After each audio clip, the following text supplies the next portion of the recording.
Donc, cette bande audio a été conçue pour le volet 6 de mon stage. Le volet 6 est l'assistance au professeur dans l'exécution de ses interventions pédagogiques. Donc, mon objectif personnalisé, donc l'objectif 6.1, était de soutenir le corps professoral, autant le professeur, le technicien, durant les séances de laboratoire, en observant l'application des différentes théories d'apprentissage en concevant cette bande audio. Donc, la première séance de laboratoire que j'ai été observée, c'était une séance de laboratoire la première semaine de la session des premières années en sciences de la nature.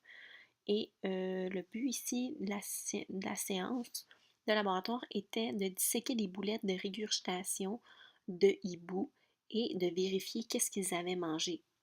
Donc, durant ce laboratoire-là, j'ai pu constater que les élèves travaillaient beaucoup en équipe. Donc, en équipe, c'est-à-dire, j'ai vu qu'un exemple, une équipe de 2-3 étudiants travaillait les 2-3 étudiants seulement ensemble. Ensuite, une autre équipe travaillait vraiment 3-4 étudiants ensemble. Donc, ils travaillaient de façon collaborative entre eux dans l'équipe et non inter-équipe. Je pense que le laboratoire, ici la formule du laboratoire, a vraiment permis aux étudiants de comprendre le travail des différents biologistes qu'ils ont vus lors de leur visite 2-3 jours avant à l'écomusée. Donc, leur visite à l'écomusée, ils ont vu des boulettes de régurgitation, ils ont entendu des biologistes parler un peu de leur travail et ce dont pourquoi ils faisaient la dissection des boulettes de régurgitation. Donc, je crois que ce laboratoire-là a permis aux étudiants d'appliquer leurs connaissances qu'ils avaient eues précédemment plus déclaratives et de le faire en pratique. Donc, ils ont vraiment pu mettre en pratique et se remémorer aussi les connaissances qu'ils avaient eues avant. Donc, la deuxième séance de laboratoire que j'étais voir, c'était une clientèle totalement différente. Donc, c'était des étudiants de deuxième année en sciences humaines et eux, ils ont fait des observations au microscope de différents types de cellules, dont la cellule de l'oignon et aussi de leurs propres cellules buccales. Donc, il fallait qu'ils fassent un frottis dans leurs cellules et qu'ils les observent. Donc, dans ce laboratoire-là, j'ai pu constater que euh, au moins deux problématiques. Donc, la première problématique, c'est que le professeur n'avait pas expliqué avant aux étudiants comment utiliser un microscope. Donc, je vous dirais une bonne partie, au moins de la moitié de la séance de laboratoire, je l'ai passé à répondre aux questions aux étudiants qui ne savaient pas comment utiliser adéquatement un microscope. Donc là, pour moi, ça a comme été un défi de bien expliquer étape par étape, euh, dans le fond, comme un procédurier, comment utiliser un microscope. Et je me suis souvenu un peu de qu'est-ce que M. Turcotte, pas Turcotte, Serge Marcotte nous avait dit dans le cours de processus d'apprentissage en enseignement supérieur, que vraiment les connaissances procédurales, c'est important de les faire étape par étape et que l'étudiant le fasse. Donc, c'est ça que je leur ai montré. Donc, je leur disais les étapes et ils le faisaient. Donc, ça, j'ai pensé vraiment comme une bonne moitié du laboratoire à leur montrer comment fonctionnait le microscope, mais une fois qu'ils comprenaient, ça allait super bien.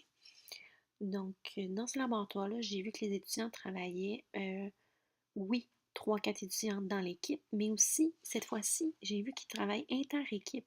Donc, des étudiants pouvaient aller voir une autre équipe pour leur demander des explications ou même aller voir un peu, aller voir leurs résultats, leurs cellules. Donc, je voyais que l'interaction était différente, peut-être dû au fait que les élèves sont en deuxième année, puis ils se connaissent plus. Et aussi, durant cette séance de laboratoire-là, le professeur avait prévu une séance de 2 heures. Mais cette séance de laboratoire-là est de 1 heure et demie. Donc, le travail demandé pour les manipulations prenait réellement 2 heures. Donc, une demi-heure, 15 minutes avant la fin réelle du cours, le professeur s'est aperçu de son erreur de planification, donc à demander ouvertement aux élèves, OK, vous devez aller un peu plus vite. Et là, la panique a un peu commencé. Donc, les élèves, ah oui, mais là, j'aurais jamais terminé, j'ai un cours tout de suite après. Donc, un stress s'est installé et j'ai pu constater que les élèves, ils dessinaient un peu n'importe comment les cellules qu'ils voyaient parce qu'ils voulaient juste terminer le laboratoire et partir. Donc, le stress imposé par le professeur dû au temps restant qui était extrêmement court a pas permis aux étudiants de comprendre réellement les structures des différentes cellules. Ils ont juste dessiné super rapidement, sans vraiment comprendre c'était quoi les structures. Puis après, ils se sont en allés super vite. Donc, ici, j'ai vraiment été témoin d'une mauvaise gestion de temps en laboratoire. Mais le professeur s'est tout de même repris le cours d'après et s'est excusé aux élèves. Donc ça, je trouvais ça bien de sa part, d'avouer un peu son erreur aux élèves qu'elle avait mal géré son temps. Et aussi, j'ai été voir une autre séance de laboratoire. C'était un laboratoire où les étudiants devaient trouver un coupable parmi leurs professeurs d'une personne qui a fait des actes de bonté au collège. Donc, une personne qui a lavé la vaisselle, qui était porter des morphines aux profs, qui était faire le ménage dans les résidences. On a trouvé une preuve et les élèves devaient, dans ce laboratoire-là, aller chercher les cellules buccales de différents professeurs, faire plusieurs étapes de protocole, pouvoir identifier la personne qui a fait ces actes de bonté.